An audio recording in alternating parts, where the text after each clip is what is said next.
Hola queridos colegas, alumnos de toda Hispanoamérica, ¿cómo están? Mi nombre es Irving Figueroa, espero que estén el día de hoy bastante bien, en donde sea que se encuentren. Estamos hoy realizando este en vivo relacionado a lo que es la anatomía palpatoria.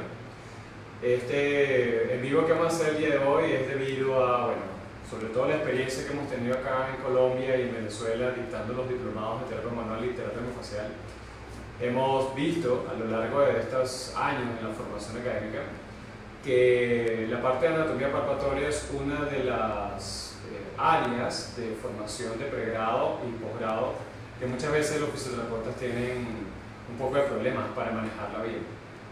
La intención del video de hoy es hacer una demostración de por qué es tan importante hacer la anatomía palpatoria, por qué es tan importante el conocimiento en esta área para poder ejecutar las pruebas y exámenes físicos y también por supuesto para poder ejecutar lo que serían los planes de tratamiento. Primero quiero saludarlos a todos, espero que estén muy bien y todos los que se vayan conectando en este momento con nosotros, un saludo. Luego vamos a ir viendo de dónde se están conectando para hacerles su saludo correspondiente y de esa manera iniciar la clase, la microclase hoy sobre anatomía palpatoria. Lo que queremos trabajar ahorita va a ser lo que serían las guías de anatomía palpatoria, por ejemplo, lo que es la parte cráneo cervical, específicamente cómo identificar las estructuras anatómicas susceptibles de ser palpadas en la zona cervical, occipital, atlas, axis y todo lo que son las superficies articulares de las vértebras, sus transversas, sus espinosas y otras estructuras. Luego de hacer esta demostración, voy a hacer algunas guías del por qué esa anatomía palpatoria es básica para poder aplicar técnicas de estiramiento, técnicas de movilización articular, técnicas miofasciales, masaje terapéutico, estiramiento analítico manual.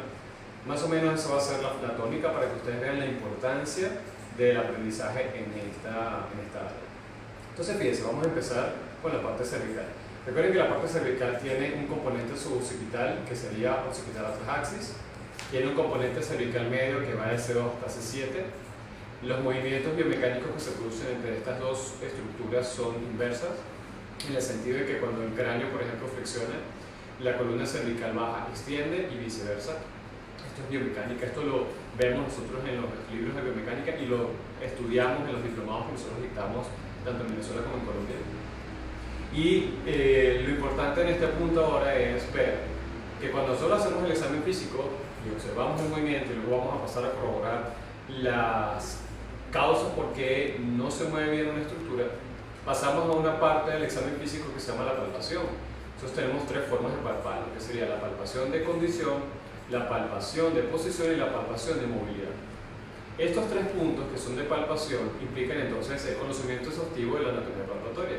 ¿Para qué? Para poder identificar dónde coloco mi dedo, para poder sentir el movimiento cuando voy a hacer una palpación de movilidad, o para saber cuál es el origen de inserción de un músculo para palparlo directamente y así determinar si es doloroso o no la palpación, y eso sería palpación de condición, o palpar las espinosas o palpar los espacios para poder hacer lo que es la anatomía palpatoria relacionada a la palpación de posición. Entonces lo primero que vamos a hacer ahorita va a ser identificar cómo llegar a cada una de estas estructuras. Lo primero que vamos a hacer es palpar C1, es una de las estructuras más fáciles de conseguir, y luego vamos a ver cómo conseguimos el atlas, luego las perillas articulares y las transversas de las vértebras. Entonces vengan conmigo, vamos a ubicarnos en esta visual. Bien, gracias a nuestra compañera de trabajo, fíjense lo que vamos a hacer. Vamos a poner a nuestro compañero preferiblemente en posición neutra. Cuando nosotros observamos la zona cervical en la parte posterior, nosotros tenemos que palpar primero lo que sería la base del cráneo con nuestros dedos, ¿ok? Nosotros palpamos base del cráneo y en la línea media empezamos a hacer una palpación por la línea media de la columna hasta sentir la primera espinosa palpable. En el caso de nuestro paciente, nos vamos al centro de la parte occipital, vamos a inferior y aquí específicamente vamos a sentir una primera espinosa que es la palpable, que sería la espinosa de la segunda vértebra cervical. Esta espinosa entonces nos va a dar información de que si esto es C2 y esto sería el occipital que estoy palpando con mi dedo índice, en el medio de mis dos dedos, entonces en este espacio, conseguiría yo el arco posterior del atlas. ¿Por qué es necesario hacer esto? Por ejemplo, cuando yo hago una palpación de la espinosa de C2 y hago un movimiento de inclinación craneal derecha-izquierda, esto se llama el test del ligamento alar. Esto me permite sentir en el momento exacto en que la persona inclina la cabeza el movimiento de la espinosa, y eso me indica, por ejemplo, si tengo o no una lesión del ligamento alar. Eso es una de las importancias del por qué estoy palpando la espinosa S2. Cuando voy a palpar entonces el atlas, por ejemplo, este espacio occipital que tenemos acá, justo entre el hueso occipital y la primera espinosa palpable, en este espacio, aquí, por ejemplo, cuando se hace terapia miofascial, se colocan los dedos en esa zona específicamente para hacer la liberación de la musculatura suboccipital, por ejemplo.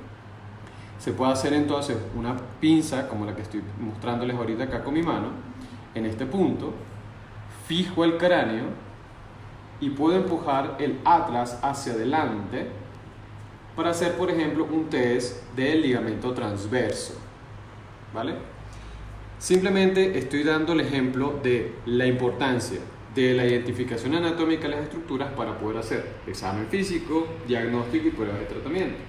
Entonces, si nosotros tenemos la espinosa S2 occipital, aquí está el atlas. Si nos vamos entonces a la parte lateral, y esto sería el atlas, si palpamos la apófisis mastoides que está aquí, en este punto, ¿sí? Y nos vamos por debajo de la mastoides, justo detrás del lóbulo de la oreja, aquí van a sentir una sensación palpatoria como si fuese un pequeño dedo en este punto, ¿sí? Justo debajo de la mastoides, por detrás del maxilar. Pero si esto es maxilar, esto es mastoides, detrás de la oreja, justo en este punto. Aquí, ¿a quién voy a conseguir? Aquí voy a conseguir lo que sería la transversa del atlas. En este punto entonces se coloca punto de presión, se puede hacer una pequeña fricción y se siente perfectamente lo que sería esa transversa del atlas. Si nosotros vemos entonces lo grande que es el hueso occipital, lo que sería el atlas, fíjense que las transversas son bien pronunciadas porque llegan justo debajo de la mastoides, detrás del maxilar. Aquí justamente tenemos nuestro transversa del atlas. ¿Por qué necesito saber esto? Porque cuando yo voy a hacer, por ejemplo, técnicas de manipulación o técnicas de movilización, en donde yo, por ejemplo, voy a hacer un empuje del atlas en deslizamiento hacia la parte lateral izquierda, por ejemplo, tendría que hacer un contacto indexial justo en este punto para poder hacer el tratamiento. Se los voy a demostrar ahorita con la persona de culto supino. Vamos a pedirle a nuestra compañera que se acueste boca arriba con la cabeza hacia la izquierda. Vamos a acostarnos, cabeza arriba. Entonces vean, como les comenté, palpo la mastoides, que está justo aquí, maxilar, y justo aquí va a estar la transversa del atlas. ¿Por qué necesito saber eso? Yo puedo hacer una técnica entonces de colocación del contacto indexial en este punto, ¿sí? Justo acá. Y en una técnica, por ejemplo, de inclinación lateral izquierda, yo pudiese hacer un empuje de la transversa en esa dirección para generar deslizamiento del atlas hacia la izquierda.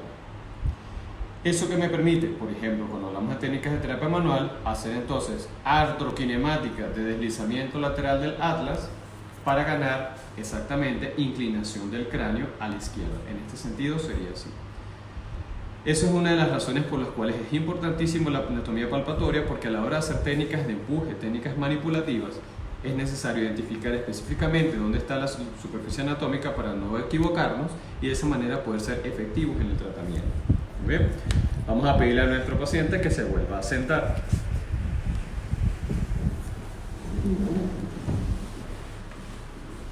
Bien, entonces, una vez identificado occipital atlas axis, como lo vimos ahorita, vamos a ver entonces las carillas articulares. Fíjense, las demás apófisis espinosas a nivel cervical no son tan palpables.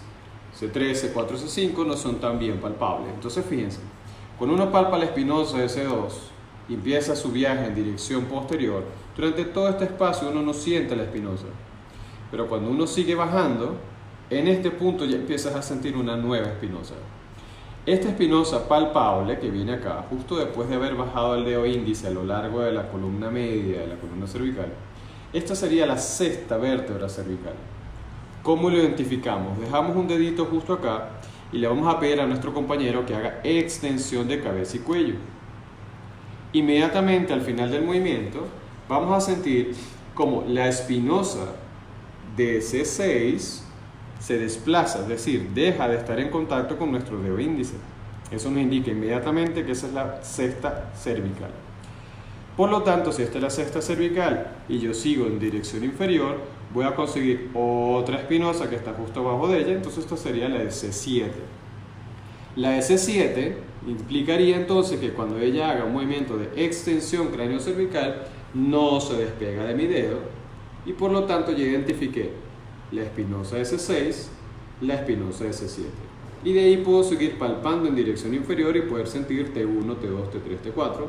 Puedo sentir el espacio interespinoso entre C6 y C7 y eso me da información muy valiosa. En el sentido de, si yo siento la espinosa de C6 y siento la espinosa de C7 y el espacio interespinoso está aquí y este está abierto, pudiese indicarme dos cosas. Uno, que C6 está en una posición de flexión o que C7 está en una posición de extensión. Por eso el espacio está abierto. Eso es la importancia de poder sentir espinosa, espacio interespinoso y la espinosa, porque ese espacio me puede indicar información de posición vertebral, en este caso la posición de C6. ¿Cómo entonces podemos identificar las demás vértebras? Ya vimos dónde está atlas, ya vimos dónde está axis, C6, C7. ¿Cómo identificamos ahora C3? Vamos a ubicarnos al lado de nuestro compañero. La persona está en neutro. Y vamos a trazar una línea horizontal, fíjense, a lo largo del borde maxilar en dirección posterior.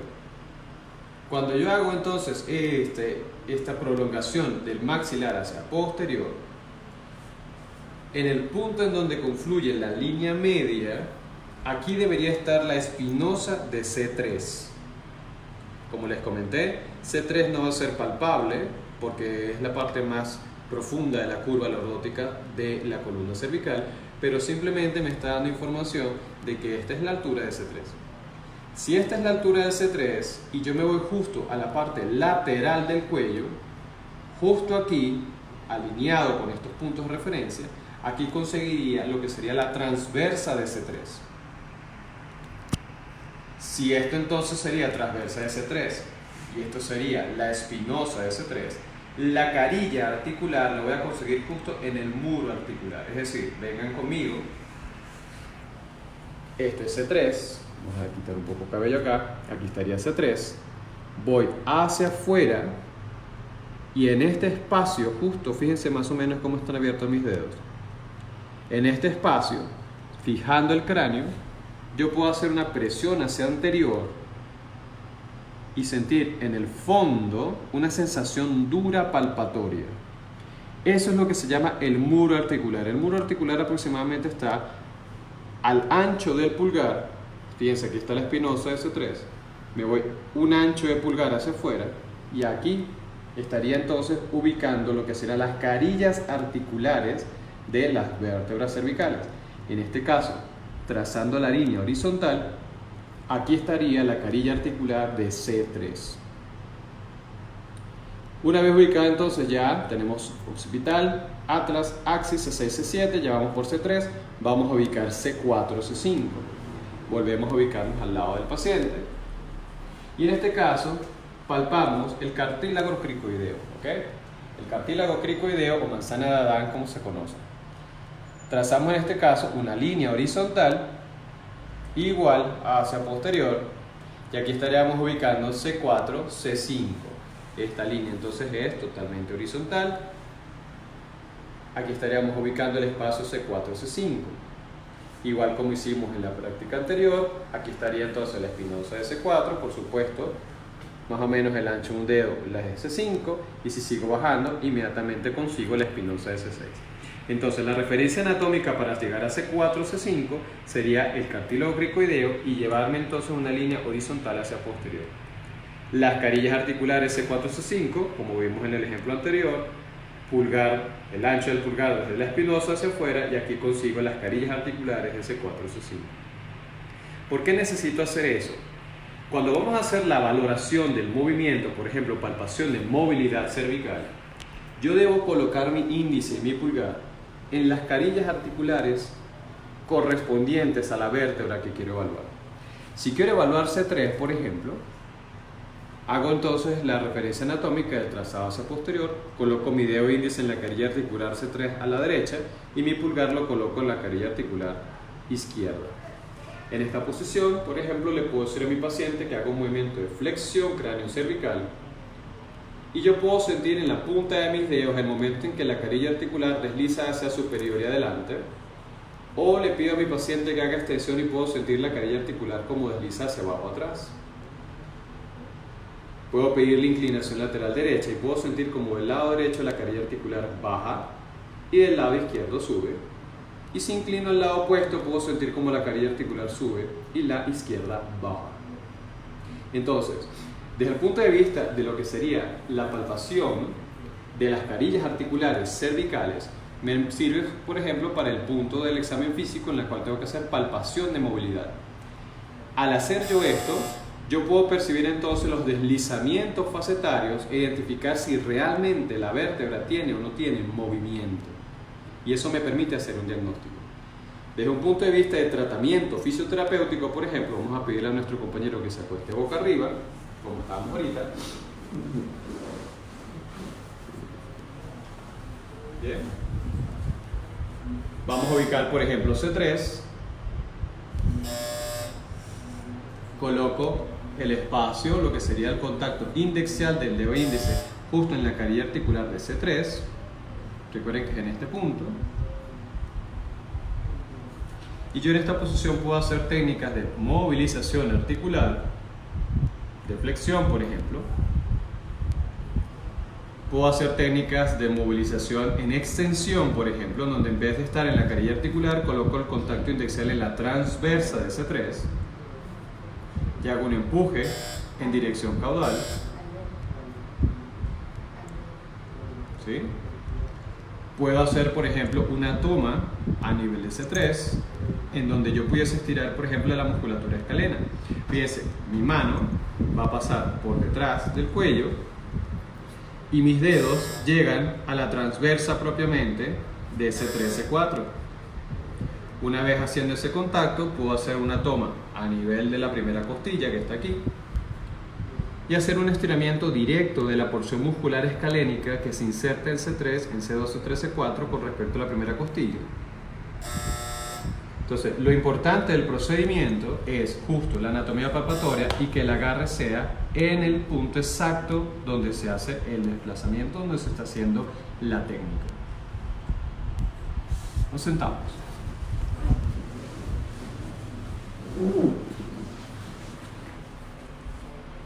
Si por ejemplo yo necesito hacer una técnica de movilización de tejidos blandos, una técnica de masaje terapéutico del escaleno, recuerden que las técnicas las puedo hacer en decúbito prono, decúbito supino, sedente, dependiendo de las características propias del paciente.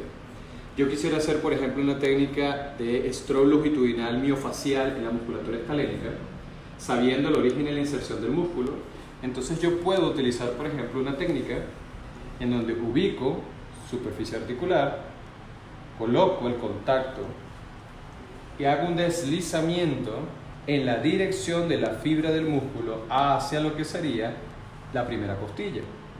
Por supuesto, eso es simplemente un abreboca para los que nos están viendo, queridos colegas y alumnos, porque simplemente yo debería, por supuesto, quitar cadena. No lo haríamos en esta posición, lo pongo en posición sedente para que ustedes vean más o menos lo que sería en posición supina. Y deslizaríamos a una profundidad de 3 milímetros a lo largo del músculo en la dirección de su origen hacia su inserción, por ejemplo. Yo puedo hacer una técnica de masaje terapéutico ya utilizando lubricante, crema en mano, y yo pudiese hacer una técnica de masaje dirigida en la dirección del músculo específico que quiero. ¿Sí?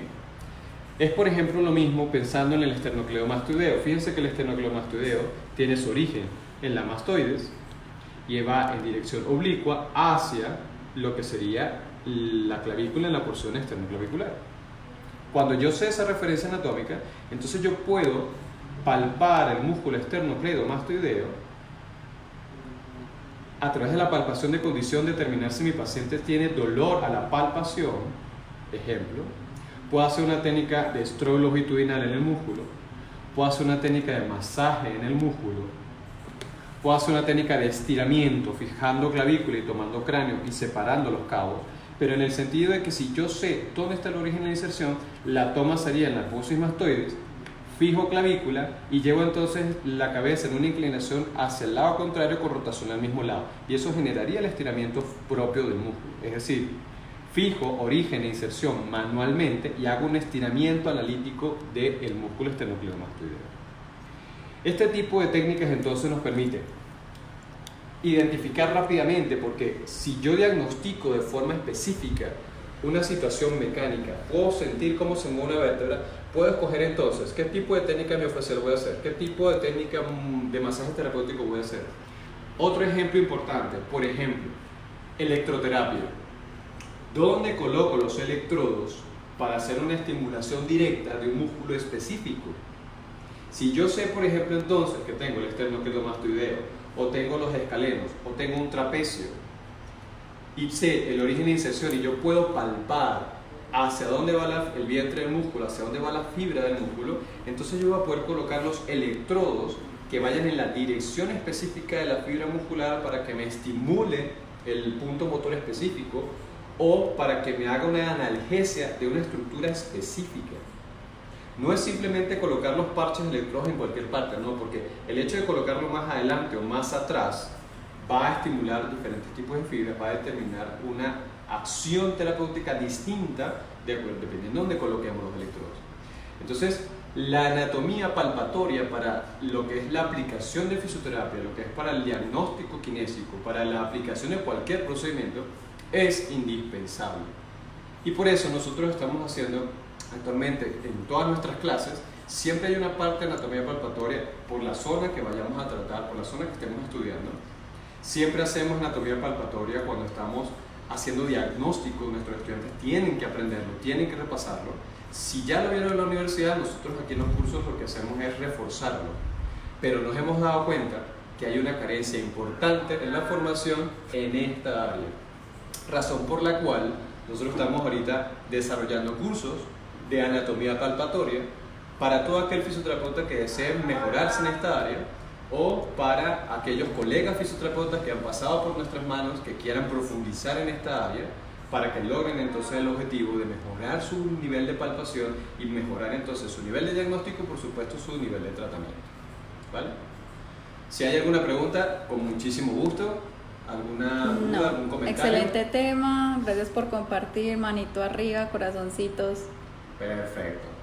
Recuerden, queridos colegas y alumnos, que en lo que serán nuestras redes sociales, Irwin Figueroa 2007, Fisioterapia en Movimiento, @Fisioterapia en Movimiento, pueden hacer todas las preguntas que quieran.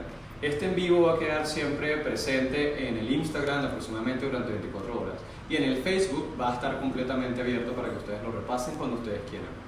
Cuando vean este material y tengan alguna pregunta, no duden en hacerla a través de las redes. Estamos abiertos para ustedes, para ayudarlos o indicarles la vía por la cual ustedes pueden estudiar mejor esta área. Si les interesan mucho los cursos con nosotros, con muchísimo gusto, escríbanos para nosotros las fechas de nuestros cursos.